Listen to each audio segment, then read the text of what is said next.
Oh turan semua, lur sedulur nih kita di Cibeteng ini, Ciseeng. Alam pagi sesudah subuh.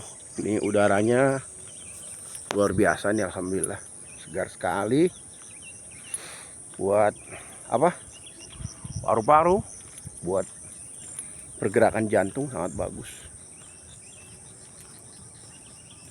Kawan-kawan, nah ini tuh betis.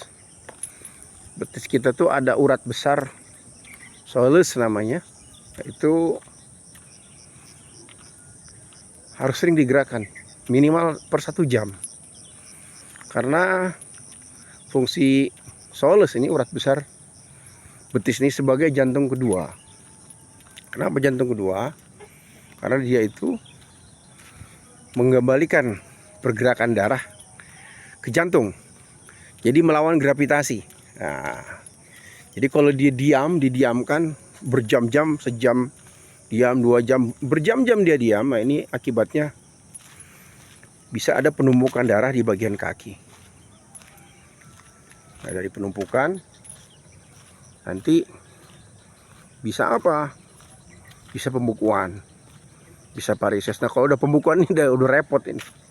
Akan muncul anasir-anasir penyakit, asam urat, apa namanya, artritis, apa, radang sendi, gula darah dan sebagainya. Nah, ini awalnya betis kita, jantung kedua ini nggak maksimal, banyaknya diem. Jadi minimal digerakkan tiap jam, mau jari nyembarinya, mau betisnya, itu digerakkan. Ini terutama buat kawan-kawan yang sering duduk, kerjanya duduk lama, para driver, rekan-rekan office, nah itu jarang-jarang bergerak.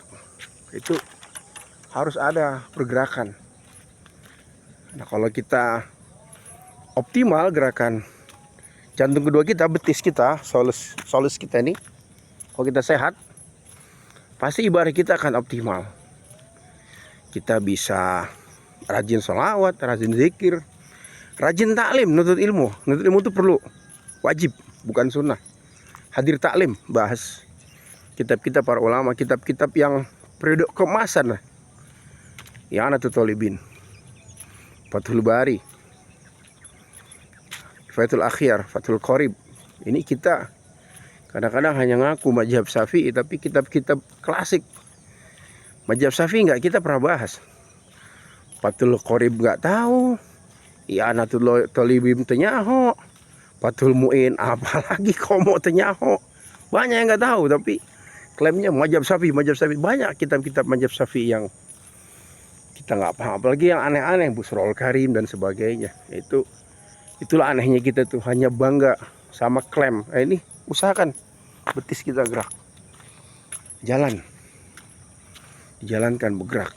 Nah, kita akan banyak manfaat dari betis kita yang sehat. Nah, ini kolam nih, jadi banyak orang-orang yang di sini beli tanah bikin kolam.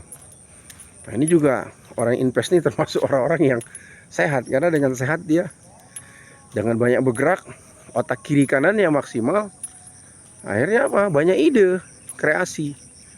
Nah, banyak hal-hal yang positif. Ini kalau nggak kreasi apa? Otaknya slot, minta-minta, korupsi. Nah, itu orang-orang malas itu. Korupsi itu mau bawa ke atas orang-orang malas. Apalagi ngambil uang tilangan, itu orang malas itu. Biasanya perut-perutnya buncit, otaknya dangkal gitu. Jadi nggak mau berpikir, ini ada uang, invest. Kenapa? Karena ide, kreativitasnya muncul dari otak kiri, otak kanannya. Makanya ada aja yang dia kerjakan. Kalau orang malas itu nggak ada.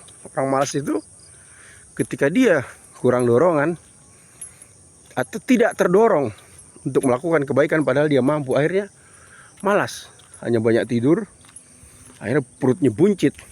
Nah, orang buncit ini, mohon maaf, buat sujud itu susah karena berat di perutnya. Waliyazubillah. Tuh, kita atur.